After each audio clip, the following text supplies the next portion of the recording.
أشهد أن لا إله إلا الله وحده لا شريك له وأشهد أن محمدا عبده ورسوله أما بعد فأعوذ بالله من الشيطان الرجيم بسم الله الرحمن الرحيم الحمد لله رب العالمين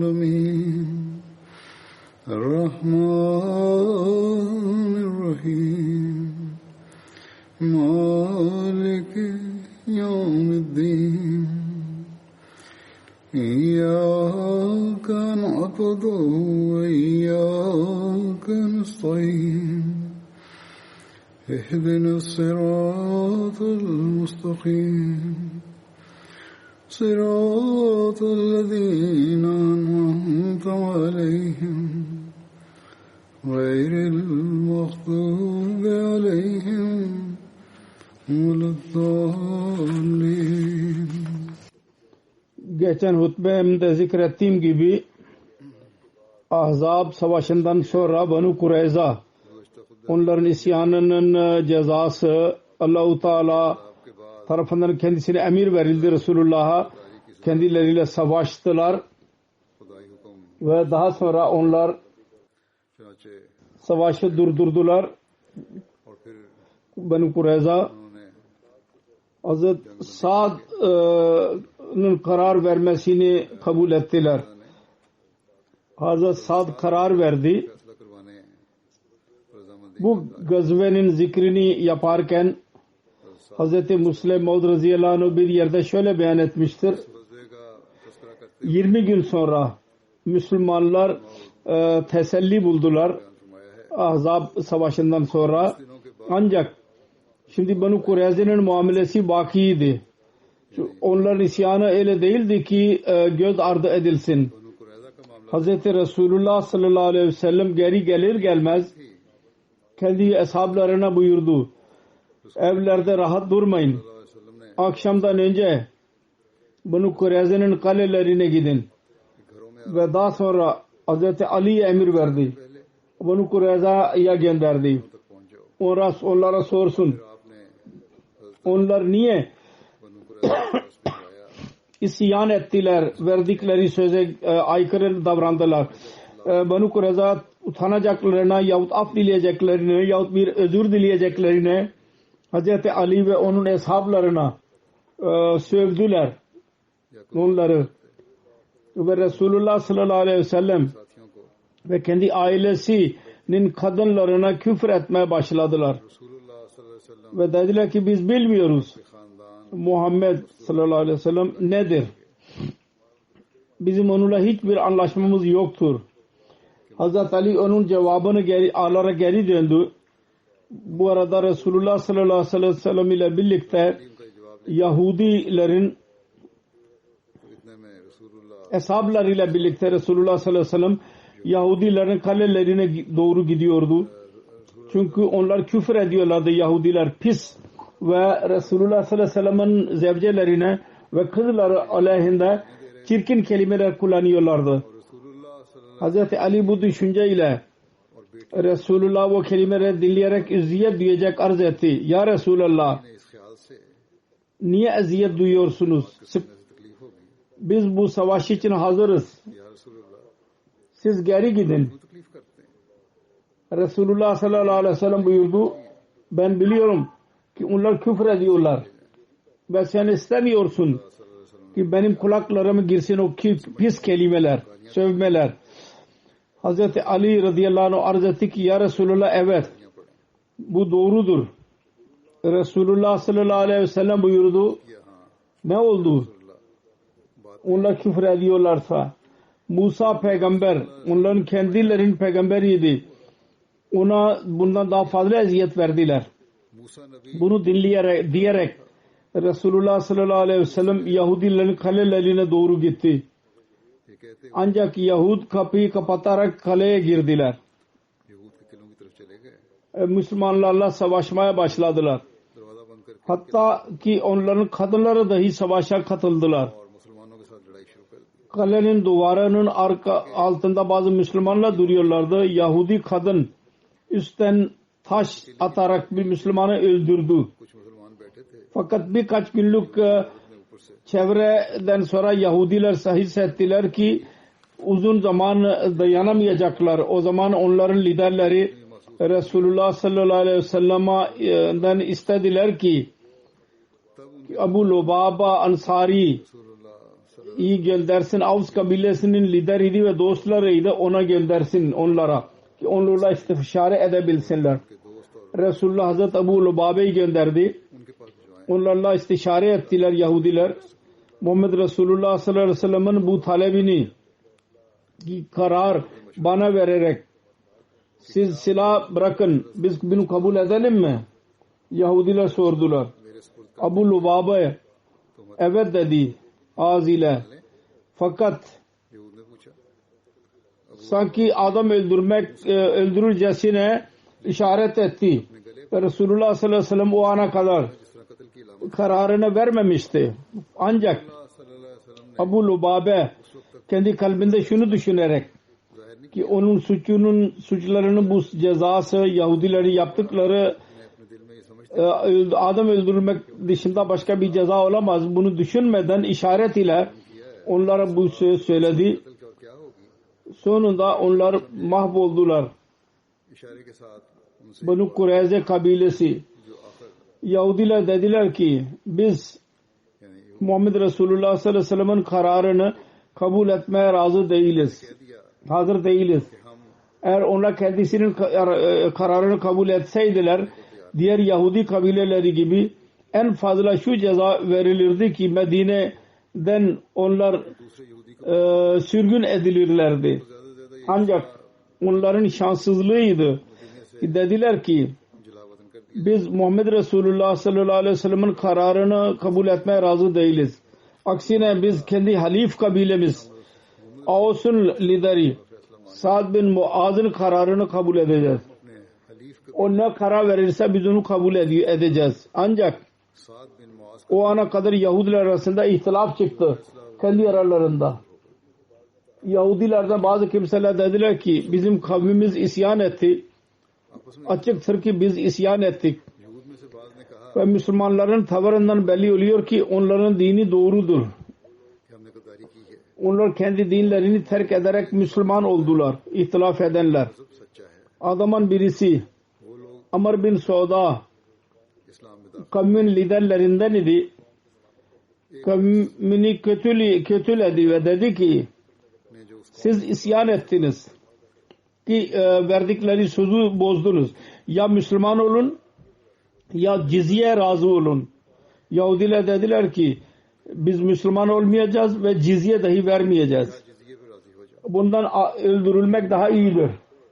Daha sonra होंगे ना जिजिया onlara dedi ki कि इससे ben sizden beriyim. फिर Fikir verdi, kabul etmediler. Dedi ki ben sizinle beraber değilim. मैं तुमसे बरी Bunu diyerek kale dışına çıkarak yürüdü. मगर फिर मैं तुमसे Kale dışına çıkıyordu. साथ नहीं. Müslümanların bir askerlerin bir taifesi Muhammed bin Maslama'nın lideri altında onu gördüler ve sordular kimdir? Dedi ki ben filanım. मुसलमान थे. Bunun üzerine Muhammed bin Maslama dedi ki Allahumma la tahrimni उसने बताया कि मैं फलां हूँ. ikalat asratil kiram. मुसलमान ने फरमाया अल्लाहुम्मा ला तहरिम Siz selametle gidin. कालता असरातिल किराम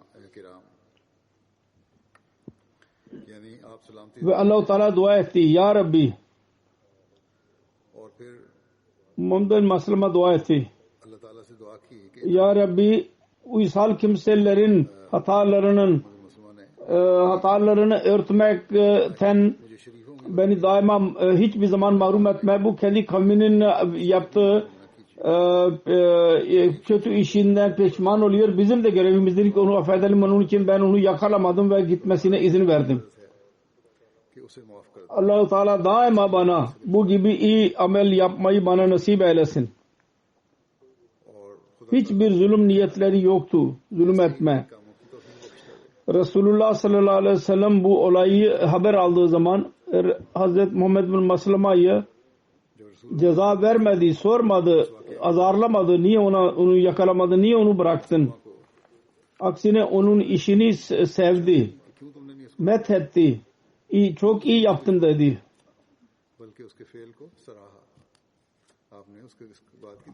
Bu olaylar kişisel idi. Banu Kureyze bir kavim olarak inadına bağlı kaldılar. Kaç kişi vardı ki itilaf ediyorlardı Banu Kureyze'nin kararıyla ve istiyorlardı ki Müslümanlarla anlaşma yapalım. Sözleri kabul edelim. Sözlerini. Fakat bunlar kişisel idiler.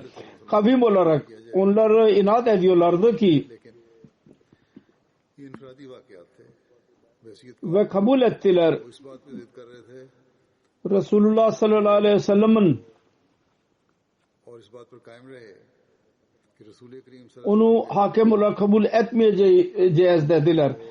Resulullah sallallahu aleyhi ve sellem'e hakem kabul etmeyeceğini kabul ederek sağda hakem olarak kabul edeceğiz dediler. Resulullah'ın kararını ve hakem olarak kabul etmeyeceğiz dediler. Kararını kabul etmeyeceğiz. Sa'd bize karar verecek bizim kararımızı dediler. Resulullah sallallahu aleyhi ve sellem dahi onların bu talebini kabul etti. Sa'd radıyallahu anhu savaşta yaralandıydı. Ona haber verildi. Senin kararın Banu Kureyza kabul edecek. Onun için gel ve karar ver. Bunu ilan edilir edilmez. Avs kabilenin insanları Banu Kureyze'nin uzun zamandan beri halifleriydiler. Sa'd'ın yanına gittiler koşarak ve ısrar etmeye başladılar. Hazret kendi halif Yahudilere daima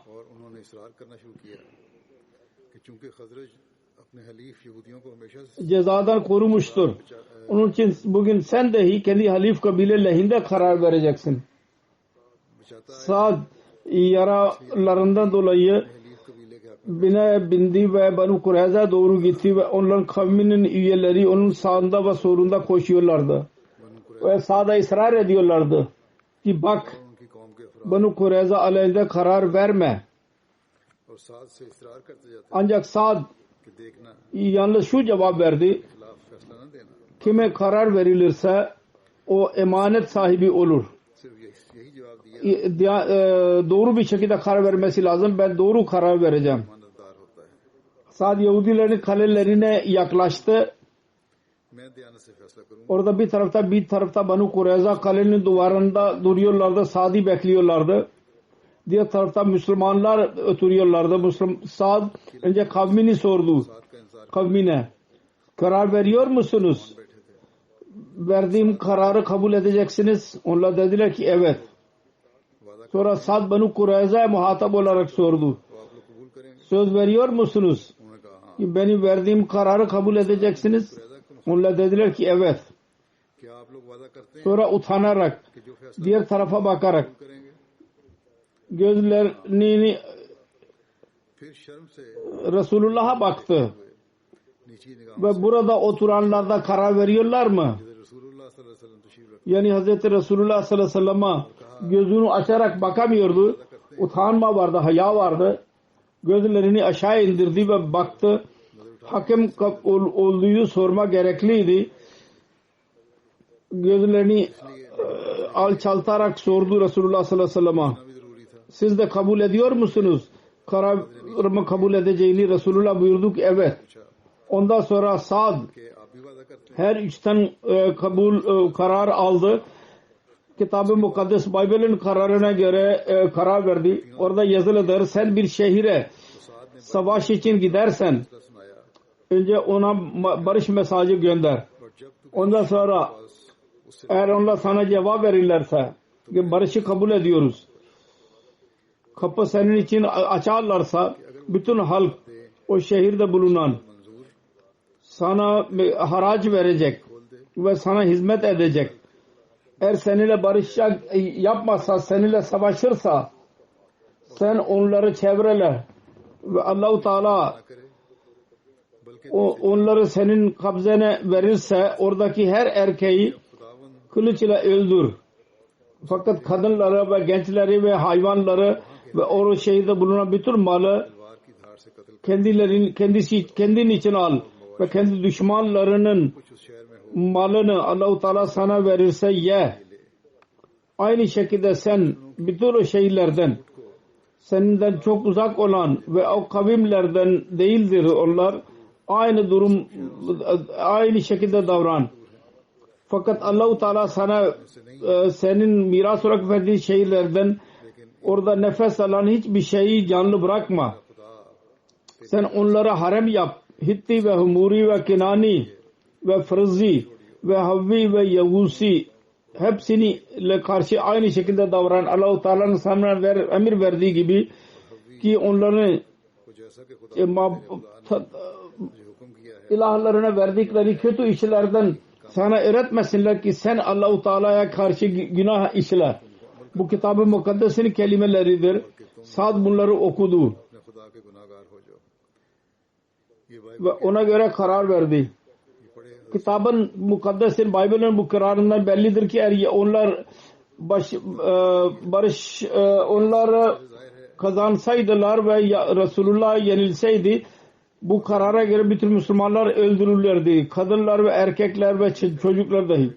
Ve tarihten ispat edildiği gibi Yahudilerin niyeti buydu. Kadınlar ve erkekler ve çocukları hepsini birdenbire öldürelim. Fakat eğer onlara en fazla istisna'nın bu karara göre onlardan uzak ülkelerdeki kavimlere muamelesini yapardı ve bütün erkekleri öldürürlerdi ve kadınları ve çocukları ve mallarını yağma ederlerdi. Sad Banu Kureyza'nın halifeydi. O dostlarından idi. Baktı ki Yahudiler İslami şeriatine göre kesinlikle onların canını koruyacaktı. Resulullah sallallahu aleyhi ve sellem'in kararını kabul etmediler. O Yahudiler hakkında aynı karar verdi ki Hz. Musa aleyhissalatü vesselam isnada bu karar için önceden bu karar vermiş idi ve onun sorumluluğu Muhammed Resulullah sallallahu aleyhi ve sellem yahut Müslümanlar üzerinde değildi. Onların kitabında yazılıdır bu. Musa ve Tevrat ve Yahudiler ondan sorumludurlar ki onlar yabancı kavimlerle muamele yaptılar binlerce sene ve Muhammed Resulullah sallallahu aleyhi ve sellem'in merhameti için çağrıldılar. Onlar inkar ettiler. Dediler ki Muhammed Resulullah sallallahu aleyhi ve sellem'in sözünü kabul etmeye biz razı değiliz. Sad'ın sözünü kabul edeceğiz. Sad Musa'nın kararına göre karar verdi. Hz. Müslim yazıyor ki bugün Hristiyanlar gürültü yapıyorlar. Muhammed Resulullah sallallahu aleyhi ve sellem zulüm yaptı. Hristiyan yazarlar buna bakmıyorlar ki Muhammed Resulullah sallallahu aleyhi ve sellem hiç başka bir zamanda niye zulüm yapmadı? Hiçbir zamanda zulüm görülmüyor. Yüzlerce defa Resulullah sallallahu aleyhi ve sellem Resulullah'ın merhametine bıraktılar düşmanlar ve her seferinde Muhammed Resulullah sallallahu aleyhi ve sellem onları affetti. Bu bir tek bu olaydır ki düşman ısrar etti. Biz Muhammed Resulullah sallallahu aleyhi ve sellem'in kararını kabul etmeyeceğiz. Filan insanın kararını kabul edeceğiz ve o zat Resulullah sallallahu aleyhi ve sellem'den önce söz aldıydı. Benim vereceğim kararı mutlaka kabul edeceksiniz. Bellidir tarihten. Kendisinden dahi söz alınmıştı. Ondan sonra karar verdi. Hatta o karar vermedi. Musa'nın kararını tekrar etti. Yahudilerin ümmetinden olduğunu iddia ediyorlardı. Eğer birisi zulmettiyse Yahudiler zulmettiler kendi canlarına. Onlar Muhammed Resulullah sallallahu aleyhi ve sellem'in kararını kabul etmeyeceklerini söylediler. Eğer birisi zulmettiyse Musa aleyhissalatü vesselam zulüm etti. O mahsur düşman hakkında Allah-u Teala'dan emir bularak bu talimat ileri sürdüydü. Eğer bu zulüm idiyse bu Hristiyan yazarları gereklidir onlar için ki Musa'ya zalim desinler ve onun Allah'ına zalim desinler ki Tevrat'ta bu talimat vermiştir. Azab'ın savaşından sonra Resulullah sallallahu aleyhi ve sellem buyurdu Bundan sonra müşrikler bize saldırmayacaklar. Şimdi İslamiyet kendisi cevap verecek. Ve bize saldıran kavimler aleyhinde biz artık onlara karşı savaşacağız. Azab'ın savaşında kafirler ne oldu? Birkaç kişi öldürüldü. Ve geçen sene de tekrar gelebilirlerdi. 20 bin yerine 40 bin, 50 bin dahi getirebilirlerdi. Hatta eğer daha fazla çaba sarf etseydiler 150 binlik bir ordu hazırlamak onlar için zor değildi. Eğer 21 senelik çabadan sonra kafirler hissettiler ki Allah Muhammed Resulullah sallallahu aleyhi ve sellem ile birliktedir. Onların putları yalancıdır ve dünyayı yaratan bir tek Allah vardır. Onların bedenleri doğruydu fakat onların kalpleri kırılmıştı. Zahirde putlarına secde ediyorlardı.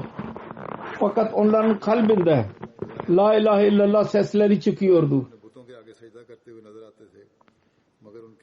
Hazreti Ebu Said Hudri radıyallahu anh'dan rivayet edilir. Bir kimse Sa'd bin Muaz'ını kabul etme şartıyla kaleden çıktılar. Resulullah sallallahu aleyhi ve sellem Hazreti Sa'd'ı çağırdı. O bir merkebe binerek geldi, yaklaştığı zaman sordu. Resulullah sallallahu aleyhi ve sellem siz istikbali için kalkın. Aranızdan iyi olan için. Yahut kendi liderinizin istikbali için kalkın. Sonra dedi ki Sa'd bunlar senin kararını kabul edecekler.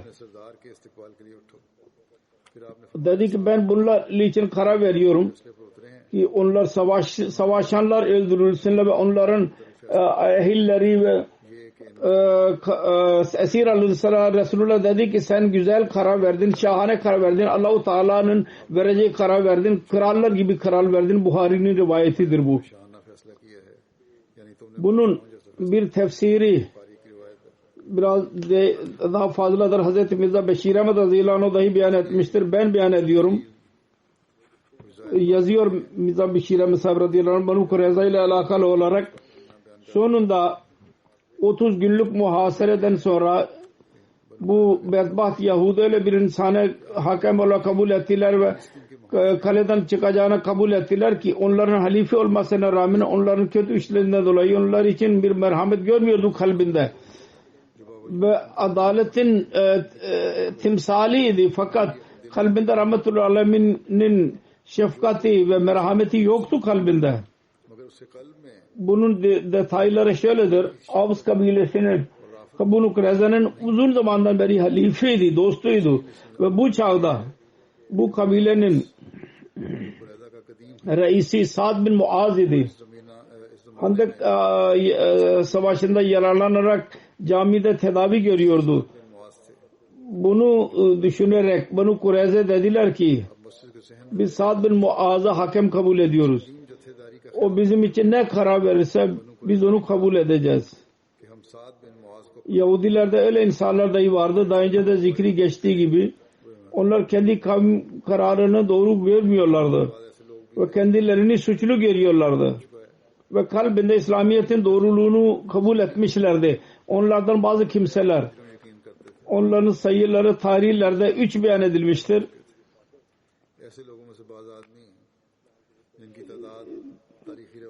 Kendi rızasıyla İslam kabul ederek Resulullah'ın yandaşlarına girdiler. Başka bir zat vardı Müslüman olmadı. Ancak kendi kavminin isyanı üzerinde o kadar utanmıştı ki Banu Kureyza Resulullah sallallahu aleyhi ve sellem ile savaşmaya karar verdiler. O şunu diyerek benim kavmim Muhammed sallallahu aleyhi ve sellem'e isyan ettiler. Ben bu isyana katılamam. Medine'yi bırakarak dışarı çıktı. Fakat diğer kavim sonuna kadar inat ettiler. Ve Sa'd'ı hakim tuttular. Resulullah sallallahu aleyhi ve sellem de onu kabul etti. Daha önce zikri geçtiği gibi. Ondan sonra kendisi bazı Ansari sahabeleri ve Sa'd'ı çağırdı. Getirin dedi. Sa'd geldi. Yolda onun kabilesinin bazı kimseler ısrar ettiler. Ve sık sık ricada bulundular. Kureyza bizim haliflerimizdir. Onun için onlara biraz bak. Hazreti nasıl kendi halifleri Banu Kaynuka'ya muamele yaptıysa yumuşak muamele sen de aynı muamele yap. Banu Kureyza'ya karşı sert ceza verme. Sa'd bin Muaz önce sessiz kaldı. Sözlerini dinledi. Fakat onunla fazla ısrar edince Sa'd dedi ki bu öyle bir zamandır ki Sa'd şu anda hak ve insaf konusunda hiçbir melametini aldırış etmeyecek. Bu cevap dinlediler. Sessiz kaldılar. Ondan sonra insanlar Sa'd Resulullah sallallahu aleyhi ve sellem'e yaklaştı. Eshablara dedi ki kendi reisleriniz için kalkın ve onu binmesine inmeye yardım edin binekten. Resulullah o indi. Resulullah ilerledi ve muhatap olarak dedi Resulullah'a doğru Sa'd ilerledi. Resulullah yaklaştı. Dedi ki Sa'd Banu Kureyza seni hakim kabul ettiler. Onlar hakkında senin vereceğin karar onlar kabul edecekler. Bunun üzerine Sa'd kendi kabilenin Avs'ına baktı. Siz Allah-u Teala'ya şahit tutarak karar veriyor musunuz ki mutlaka bu karara bağlı kalacaksınız? Banu Kureyza hakkında vereceğim karar. Onlar dediler ki evet biz söz veriyoruz. Önce zikri geçmiştir. Hazreti 2. halifenin zikrinde beyan ettiği orada dahi. Her neyse saat daha sonra bak Resulullah sallallahu aleyhi ve sellem ve ashabların oturduğu yere işaret ederek dedi ki burada tarafta B burada bu oturan B öyle söz veriyor mu ki mutlaka benim kararımı kabul edecekler, bağlı kalacaklar. Resulullah sallallahu aleyhi ve sellem buyurdu ki ben söz veriyorum. Bu sözleşmeden sonra Sa'd kararını okudu. O şuydu: Banu Kureyza'nın savaşan gençler öldürülsün ve onlar kadınlara ve çocuklar esir alınsın ve onların malları Müslümanlar arasında dağıtılsınlar. Hazreti Resulullah sallallahu aleyhi ve sellem bu kararı dinledi ve dedi ki bu senin kararın Allah'ın kaderidir. Hiçbir kimse ona mani olamazdı. Anlamı şuydu: Banu Kureyza hakkında bu karar öyle bir durumda verilmiştir ki açık olarak Allah-u Teala'nın kaderi görülüyor bunda. Ve onun için sizin merhamet hissi ona durduramaz. Bu doğruydu. Çünkü Kureyza Abu Lubaba için kendi istişare için çağırmalar ve Abu Lubaba'nın ağzından öyle bir şeyin çıkması tamamen temelsiz idi.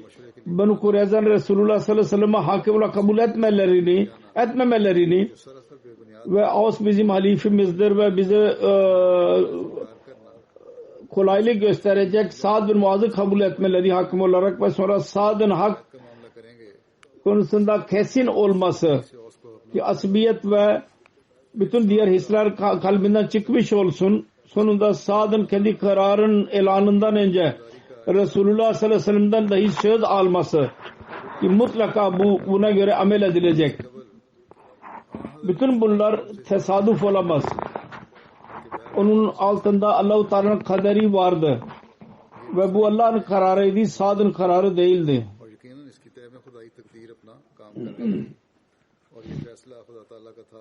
Hazreti Mirza Beşir Ahmet radıyallahu anh diyor ki Banu Kureyza'nın isyanları, fitne ve fesatları ve adam öldürme, kan dökmelerinden dolayı Allah-u Teala karar vermişti ki onların savaşan gençler yok edilsinler.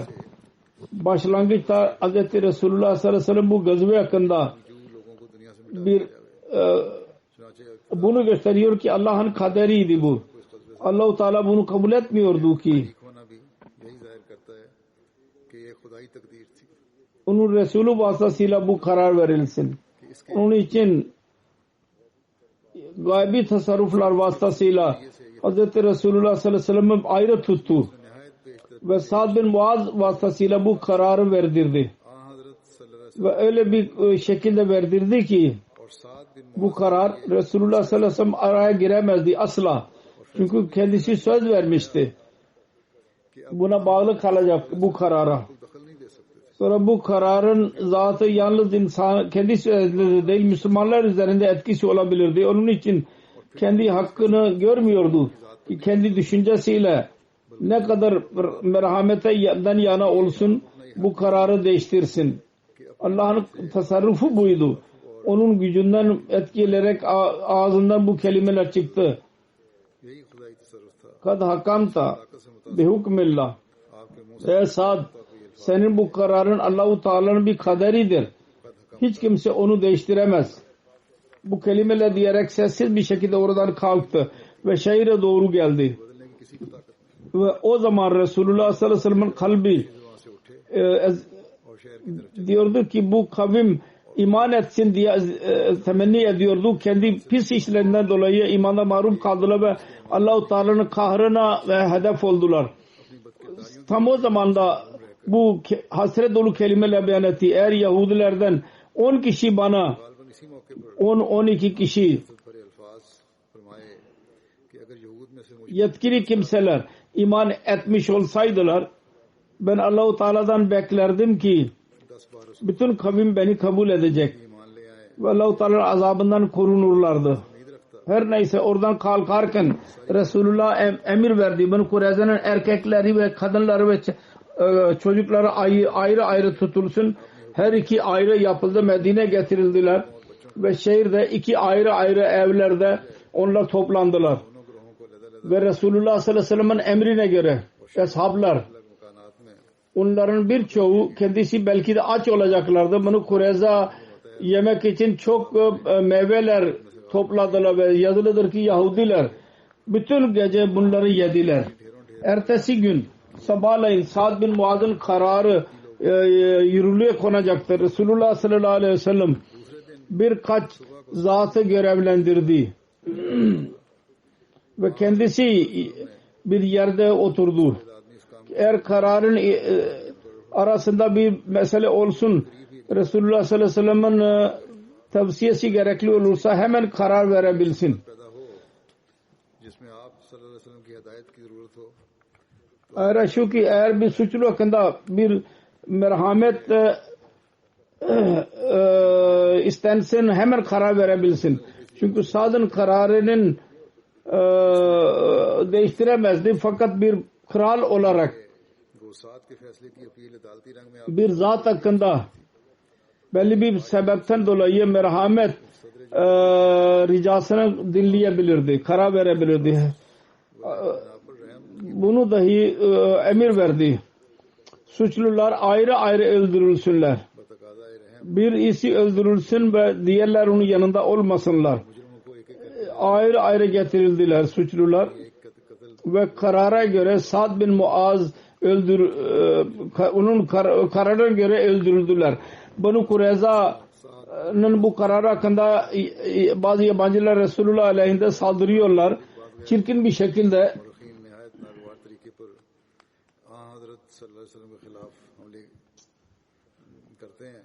400 Yahudi öldürüldü dediler. Eliyazu bile kendisi zalim olarak kabul ileri sürülüyor. Fakat bizim bir araştırmacımız araştırmıştır. Öldürülen 16-17'dir. Her neyse bu araştırmaya tabidir. Araştırma yapılabilir. Bazı kimseler 100, bazı kimseler 400 yazdılar. Birisi 1900 yazdılar ama kesin sayı yoktur. Onun için bunun üzerinde tartışma yapılabilir. Her neyse. Eğer 400 ise de bu itiraz taassub, dini taassuba bağlıdır. İslam ve Resulullah sallallahu aleyhi ve sellem'in hiçbir alakası yok bu karar ile. Birçok batılı kimseler burada tarih yazarları dahi suçlamıyorlar Resulullah'ı. Hz. Mirza Beşir Ahmet diyor ki buna cevaben olarak şunu hatırda tutmak lazım. Banu Kureyza hakkında zalimane denilen karar Sa'd bin Muaz'ın kararıydı. Hz. Resulullah sallallahu aleyhi ve sellem'in asla kararı değildi. Kendisinin kararı değil idiyse kendisine itiraz edilemez. İkincisi şu ki karar duruma göreydi. Asla yanlış değildi. Zalimane değildi. दूसरे Üçüncüsü şu ki हालात पेश आमदा के bu Sa'd और जालिमाना नहीं था. ilandan önce kendisinden söz aldıydı. इस अहद Kendisi bağlıydı buna göre. Ki buna göre amel edilsin. आप Dördüncüsü şu ki आप इस बात suçlular dahi bunu kabul ettiler ve itiraz etmediler bu kararı. Kendileri için Allah'ın kaderi olduğu olarak onu gördüler. पर एतराज नहीं किया. Bu durumda kendisinin işi değildi ki boşu boşuna araya girsinler.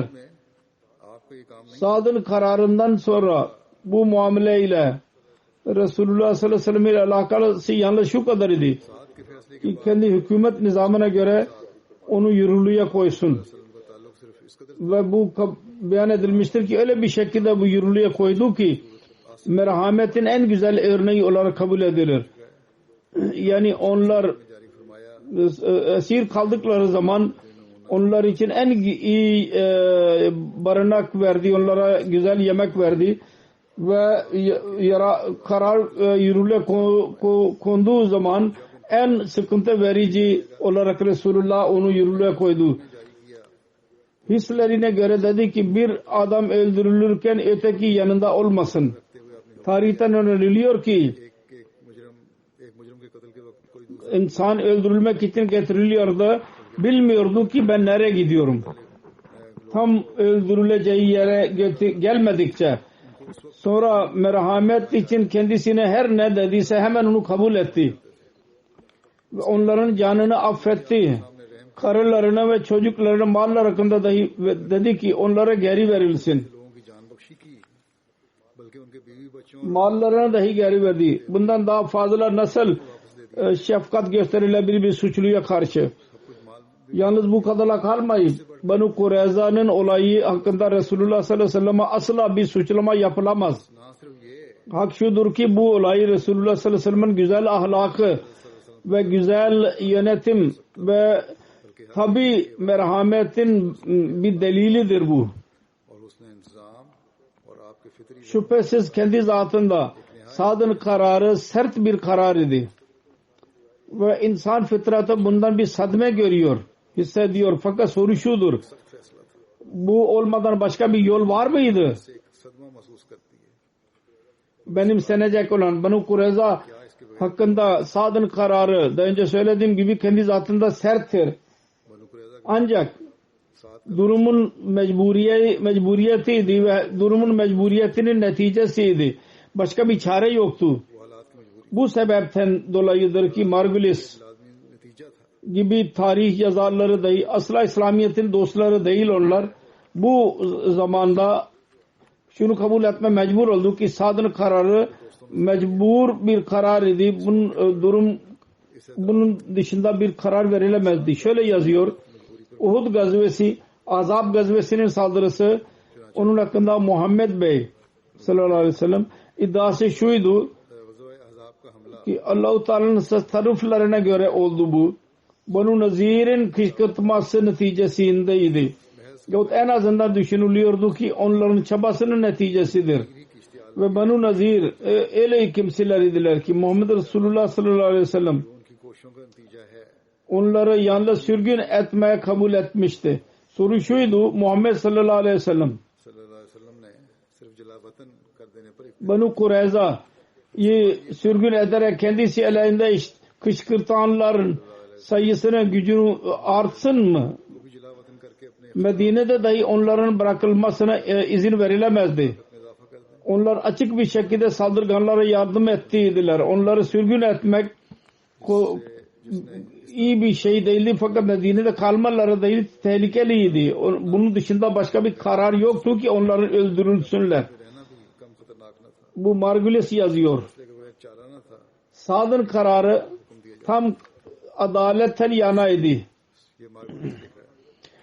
Ve Resulullah sallallahu aleyhi ve sellem verdiği söze göre bu और अदल इंसाफ merhametini yürürlüğe koyamazdı birkaç kişi dışında. Ve en mümkün çaba sarf etti. Merhamet ricada bulunanlara के लिए आपने genel karar veremezdi. Fakat Yahudiler utanarak kendisini hakim olarak kabul etmemişlerdi. Kendisine doğru merhamet dahi kendisinden istemediler. Birkaç kişi yalnız istedi. Ve bellidir ki rica olmadan kendisi merhamet edemezdi. Çünkü isyan utanmıyor kendi suçu üzerinde. Onu tek etmek siyasi bakımdan yanlış netice çıkarabilir. Başka bir şeyi hatırda tutma gerekir. Resulullah sallallahu aleyhi ve sellem ve Yahudiler arasında olan kararın şartlarından buydu. Eğer Yahudiler için bir karar verilici bir emir olursa onun şeriatine göre karar verilecek. Yahudilerin şeriatine göre. Tarihten öğreniliyor ki bu anlaşmaya göre Resulullah daima Musa'nın şeriatine göre Yahudiler hakkında karar veriyordu. Şimdi Tevrat'a baktığımız zaman orada bu gibi suçun cezası Banu Kureyza'nın yaptıkları suçu aynıdır. Sa'd bin Muaz Banu Kureyza'ya onu yürürlüğe koydu. Her neyse Banu Kureyza'nın muamelesi hakkında Sa'd bin Muaz'a gelince bu kadar detayları yeterlidir. Hazreti Sa'd bin Muaz'ın zikrinin bir kısmı baki kalmıştır. İnşallah Teala onu gelecekte beyan edeceğim. Şimdi ben bazı vefat edenlerden bahsedeceğim. Geçen günlerde vefat ettiler. Ve inşallah Teala namazdan sonra, cumadan sonra onların cenaze gaybını dahi kıldıracağım. Cenaze namazını. Birinci zikir Haciye Halid Hanım Sadr Lajna Maullah Gana idi. 30 Haziran günü 65 yaşında vefat etti. İnnillahi ve inna ileyhi raciun. Kanser olduğuydu.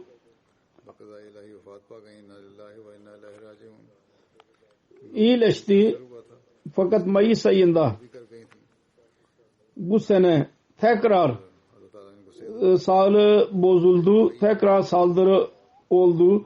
Belli bir müddet sonra hastanede hasta kaldıktan sonra 30 Haziran günü vefat etti. Rukayya Haciye Rukayya Halid Hanım Gana'nın kuzeyi Vah adlı yerde 1955 yaşında doğdu Ahmedi. Onun babası Al-Hac Halid Sahib Vah'ın yanında bir köyde imam idi. Orada insanlar putperest idiler. Bu putperestler insanlar arasında tebliğ yaparak orada Ahmediye cemaatini kurdu. Vah'ta çocukluğunu getirdi. Tüm usulü seven bir zat idi. Bir hocaydı, öğretmen. Ve dostları ve cemaat içinde dahi insanlar için bir örnek idi. Emekli ayrıldıktan sonra Bustani Ahmediye International Okulun müdürü olarak görev yaptı. Çocukların tahsili terbiyesinde çok istiyordu onu. Birçok çocukların masrafını kendi cebinden ödüyordu. Evde tutarak onlara para almadan onlara ders veriyordu. 2017 senesinde Sadr Lajna Maullah olarak görevlendirildi. Güzel bir şekilde başkanlık görevini geçirdi, müdürlük görevini. Hasta olmasına rağmen vefata kadar Sadr Lajna olarak Gana olarak görev yapmaya devam etti. Değişik programlar hazırladı. Bugünlerde Covid yüzünden bazı yasaklar var. Buna rağmen internet üzerinde programlar cari tuttu ve Lajna'nın terbiyesini yaptı. Namaza bağlıydı.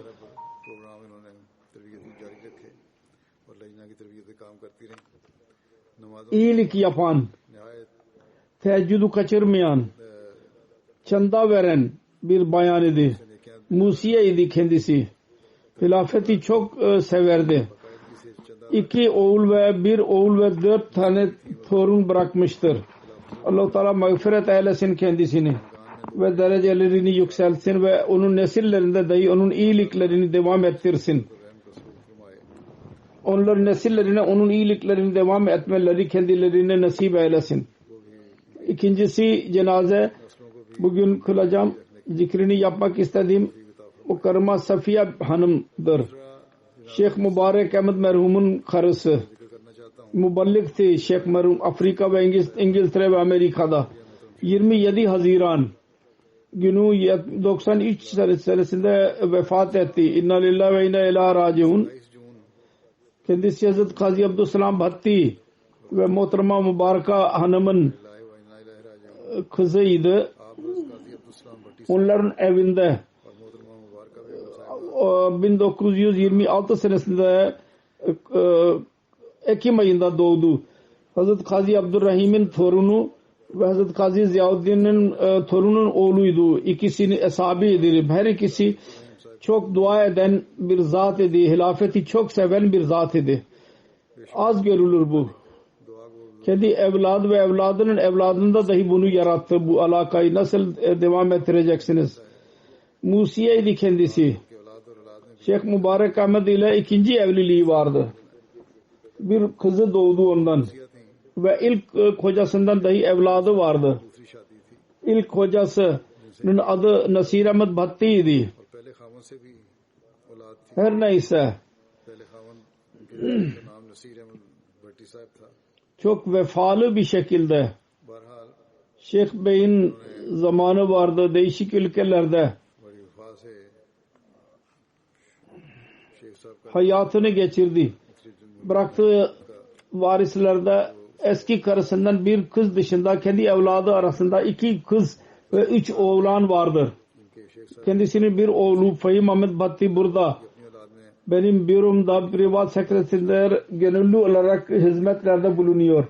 Bir torun Sabur Bhatti murabbidir. Vakalet-i Tabşir İngiltere'de görev yapıyor. Bir torun Ahmet Fuad Bhatti vakfe zindegidir. Hoca olarak Ahmediye fakültesinde Kano'da görev yapıyor. Bir Khalik Bhatti adlı bir torunu vakf ederek şimdi Rübya Frilijin'de görev yapmaktadır. Bir torunu Nabil Bhatti 2 sene önce çok hastalandıydı. Ölmek üzereydi. Onun için çok dualarda bulundu. Allah-u Teala ona şifa konusunda kendisine haber verdi. Allah-u Teala çocuğa şifa verdi. Fakat her neyse daha hala küçük bazı hastalıklar vardır. O hastalık yüzünden Allah-u Teala ona kamil şifa versin. Ve Safiye Hanım dua etmiştir. Onların hepsini kabul etsin. Bu dahi vakıftır. Allah-u Teala ona dahi cemaate hizmet etmek nasip eylesin. Onun ve onun çocuklarına dahi dinin hizmetçisi yapsın. Kızı Feride Hanım diyor ki annem Mesih Maud Aleyhisselatü Vesselam'ı çok severdi. Her zaman onun resmine işaret ederek diyordu ki bunun yüzünden biz her şeyi elde ettik. Bütün bereketler bu zatındır diyordu. Sonra aynı şekilde Afrika ve Amerika'daki kadınlarla büyük bir alakası vardı. Onlara çok bakardı. Onlardan çoğu her gün gelirlerdi. Ve evde külfet bir şekilde gelirlerdi. Mutfakta oturarak onlarla konuşurdu. Sanki ailenin bir üyesi imişler gibi.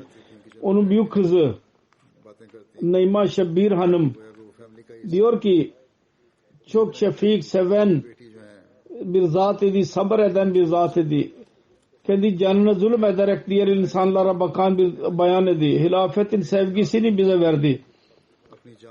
Mektup yazmamı bize söylerdi. Halife mektup yazalım. Aksatmadan. Mesih Maud Aleyhisselatü Vesselam'ın dualarını okurdu çocukları için. Ve fakirlere ve yetimlere çok bakardı. Çanda ve sadaka çok verirdi. Hazreti 3. Halife Rahimahullah çok büyük bir şefkatle onun nikahını Şeyh Mübarek Ahmed ile yaptırdıydı. Müballiktir ve onun ilk karısı vefat etmişti. Ve bunun kocası vefat etmişti. Ve evlendiği zaman, nikah yaptığı zaman Şeyh Bey dedi ki bir cemaat işinden memnun kalarak ben size bir mükafat veriyorum. Şeyh Bey dahi bu mükafata değer verdi. O mükafat Safiye Begum olarak verdi kendisine. Şeyh Bey ona değer verdi. Ve onun çocuklarına, ilk kocasından olan çocuklarına kocası genç vefat etti. Onlara baktı dahi Şeyh sahip. Onun büyük oğlu Şamim Batti Bey benimle beraber benim sınıf arkadaşımıydı okulda ve fakültede. Baktım ki o dahi çocuklara çok baktı Şeyh Sahip. और मैंने देखा है कि उन शेख साहब ने भी इन बच्चों Hakkını verdi. Ancak Safiye Hanım dahi Şeyh Bey'le का हक अदा किया. şöyle onunla birlikte kaldı ki vakfe zindaginin karısının görevidir bu. मैदान अमल में Çok az muballiklerin karısı bu gibi hak veriyorlar. Bunun hak verdiği gibi. Misafirperverlik कम मुबल्लिग बीवियां yaptı. जिस तरह इन्होंने हक अदा किया. Hiçbir zaman şikayette bulunmadı. मेहमानों की मेहमान नवाजी बेलुस Aynı şekilde çok dua ederdi cemaatin üyeleri için, muballikleri için. Onun Şeyh Sahib'in görevi altında bulunan murabbilere güzel davrandı. के लिए मुबल्लिगीन जो इनके माता Hilafetten sonra kendisiyle benim के साथ बड़ा अच्छा सलूक. fazla alaka oldu. Ben tanıdım kendisini. Ben baktım ki मेरा तो खिलाफत के बाद hilafete aşık idi. Ve az görülür bu gibi insanlar. मैंने देखा Allah-u Teala कि खिलाफत के onun derecelerini yükselsin. कम ही काम देखने में मिलते हैं. Ve onun nesillerine dahi daima cemaate bağla tutsunlar. Vefalı tutsun Allah-u Teala. Bundan sonraki cenaze जमात और खिलाफत का वफादार Ali Ahmet emekli muallim vakfe cedid'in cenazesidir. 18 Haziran günü 86 yaşında vefat etti. İnnalillahi ve inna ileyhi raciun. Babası Hazret Miya Allah Ditta. 30 साल की उम्र में Hazret Mesih Maud Aleyhisselatü Vesselam'ın eshablarından idi. 1903 senesinde Mesih Maud Aleyhisselatü Vesselam'ın Cehlum yolculuğu esnasında 20 kilometre köyden mesafe yayan giderek Mesih Maud Aleyhisselatü Vesselam'a 50 üzerinde biat etti ve cemaate girdi. 1965 senesinde vakfetti bu zat. 1960'tan 2008 sene 41 sene Sind ve Pencap'ta değişik cemaatlerde hizmetlerde bulundu. Yüzlerce kızlara ve erkeklere, kadınlara, bayanlara Kur'an okuttu. सैकड़ों Yüzlerce insan cemaate girdi çabası neticesinde. आपकी तबलीग Cemaate girdiler. Musiydi kendisi merhum. Bıraktığı karısı dışında 2 kız ve 3 erkek bırakmıştır. Kendisinin bir oğlu Abdülhadi Tarık Bey Usman गान murabbidir Gana'da 2 बेटियां और 3 बेटे शामिल हैं. ve orada internasyonel camiada Tariq साहब 7 seneden beri hoca olarak hizmet yapmaktadır. में हैं और वहाँ के इंटरनेशनल Jamia Bu durumdan dolayı kendi babasının cenazesine dahi katılamadı. की तौफीक पा रहे हैं. 2 yeğeni dahi murabbi silsiladır. 3 torunu kendi hafıza Kur'an'dırlar. कि 2 भतीजे भी मुरबी सिलसिला हैं. Makfur Ahmed Munir Bey से हाफिज़ कुरान हैं. bizim vakfe zindagidir, लीब साहब murabbidir. Merkezde görevlidir bugünlerde. हमारे Diyor ki जिंदगी हैं मुरबी Maulvi Bey आजकल मरकज muallimler için, vakfın için bir örnek idi şüphesiz. Çok az konuşan, gözünü alçak tutan, kendi işine ile ilgilenen, münkesir mezaj, herkes ile iyi hilafeti savunan, öfkelenirse de sancı belli oluyordu. Kanaat çok severdi. Bugünlerde kendisinin नुमाया होता. öğrencileri olan çocuklar büyümüşlerdir fakat onun hatırası dahi silinmemiştir kalplerinden. Allah-u Teala derecelerini yükselsin ve onun evladını ve neslini dahi onun iyiliklerini devam ettirmeyi nasip eylesin. Bundan sonraki cenaze औलाद और नस्ल को भी इनकी खूबियां Rafika Bibi Eliya karı Beşir Ahmet Rogur'un karısı Narwal'dan Edipur 22 Haziran günü vefat etti. İnnalillahi ve inna ileyhi raciun. Kendi dedesinin Malik Sardar Khan Dogur vasıtasıyla o köy müdürüydü, sahabiydi. Onun vasıtasıyla onlar Ahmedi oldular. Bu aile नंबरदार doğru Riyaz Ahmet Dogur diyor ki ben kendime geleliden beri kendisinin namaz kıldığını gördüm. Oruç tutardı. Birçok sureyi ezber bilirdi. Sabahleyin परहेजगार देखा है. Sure Tagabun suresini daima okurdu. सूरतें आपको जुबानी याद थी.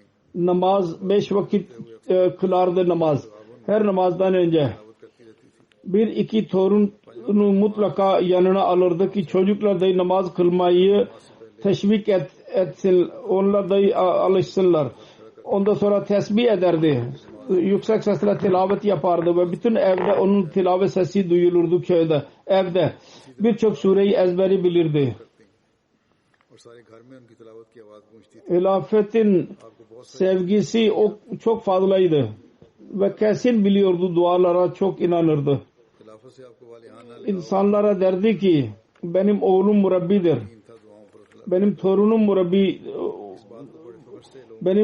murabbidir ve çocuklarını çok hatırlardı ve dedi ki Allah-u Teala'nın lütfudur ki benim dallarımı bütün dünyaya dağıtmıştır.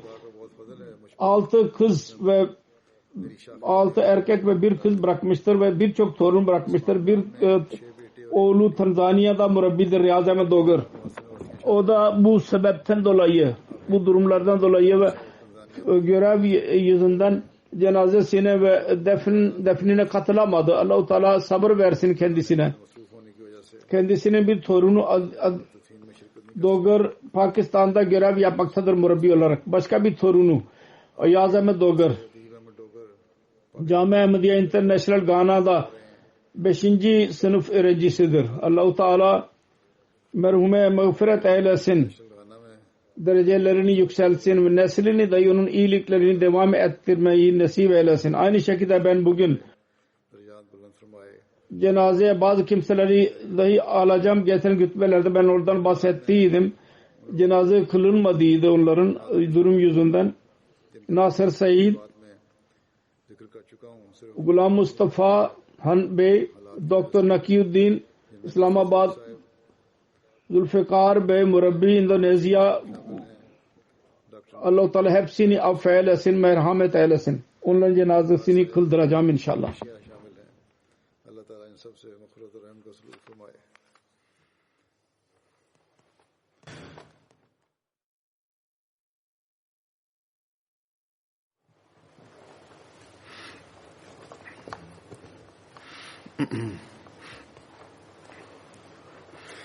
Elhamdülillah